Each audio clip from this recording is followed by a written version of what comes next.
Yemen যুদ্ধ, সেনা বাড়াতে সৌদির নতুন উদ্যোগ। ভেনেজুয়েলায় গেলেন খলিফা হাফতার। ফের পাকিস্তানি সেনার গুলিতে ভারতীয় সেনা সদস্য নিহত।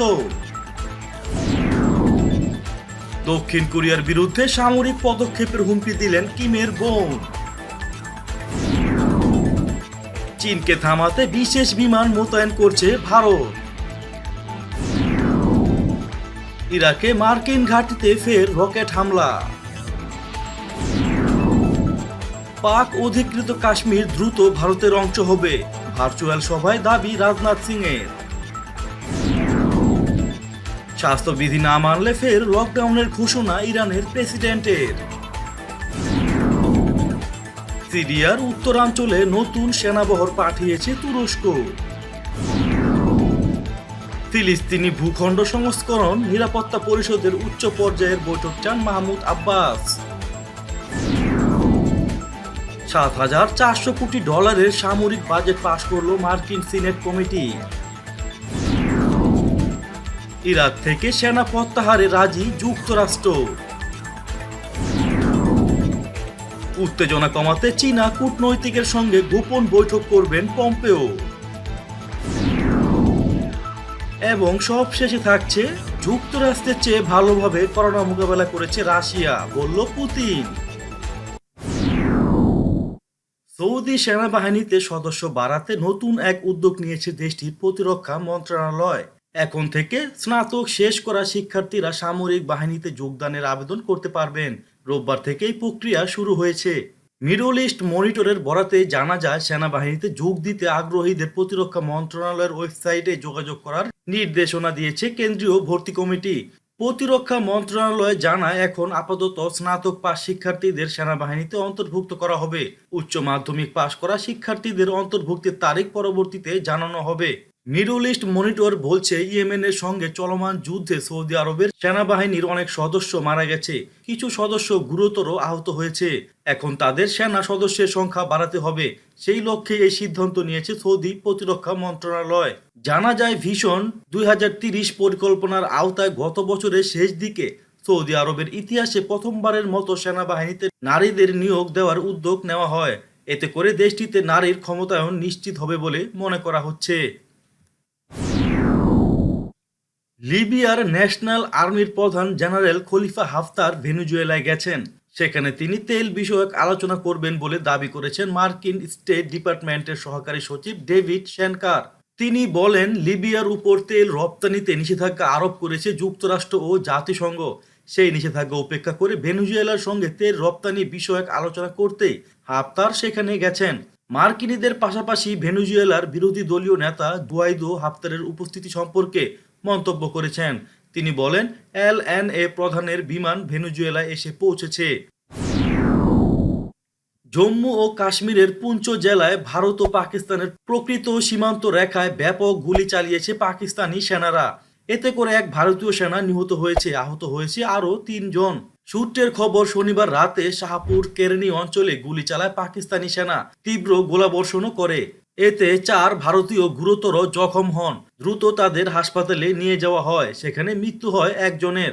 পুঞ্চ জেলার senior superintendent of police Ramesh Kumar Angral জানিয়েছেন, এই ঘটনায় 29 বছরের সেনা সদস্য প্রাণ হারিয়েছে, আহত হয়েছেন আরও 3 জন।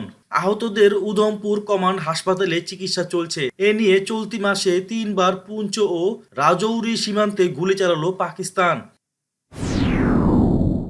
উত্তর ও দক্ষিণ কোরিয়া কার্যত এখনও যুদ্ধের ময়দানেই রয়েছে।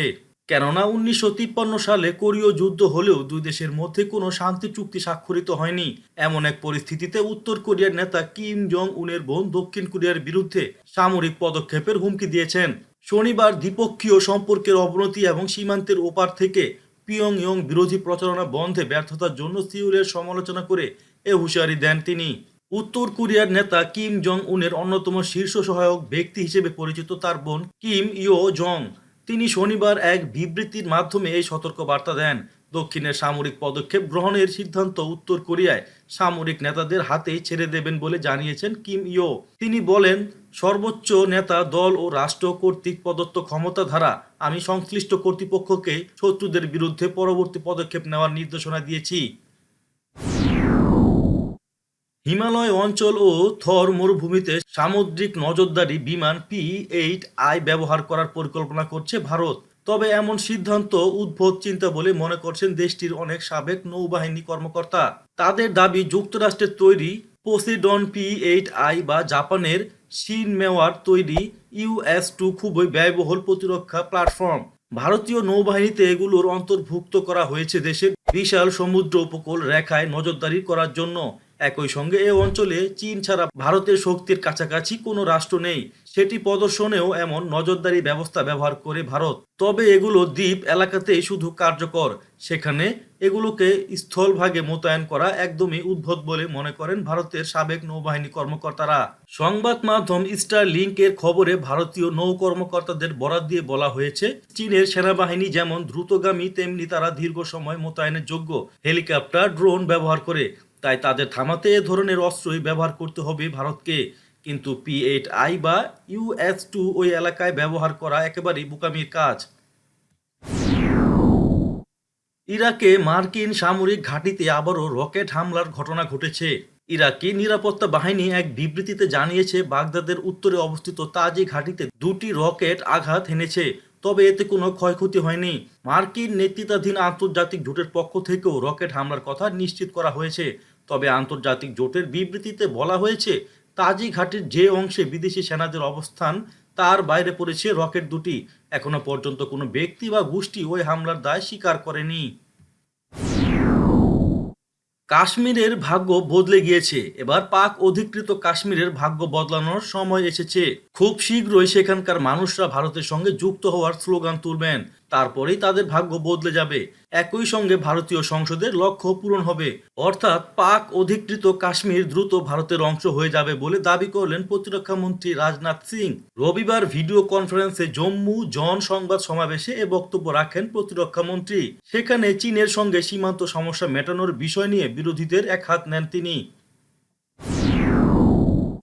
করোনা ভাইরাস মহামারী প্রতিরোধে স্বাস্থ্যবিধি না মানলে ফের লকডাউনের ঘোষণা দিলেন ইরানের প্রেসিডেন্ট হাসান রুহানি। শনিবার এক সংবাদ সম্মেলনে প্রেসিডেন্ট এ ঘোষণা দেন। তিনি বলেন, মানুষ শারীরিক দূরত্ব বিধি মানছে না। এই রোগটি সম্পর্কে মানুষ যেন উদাসীন হয়ে পড়েছে।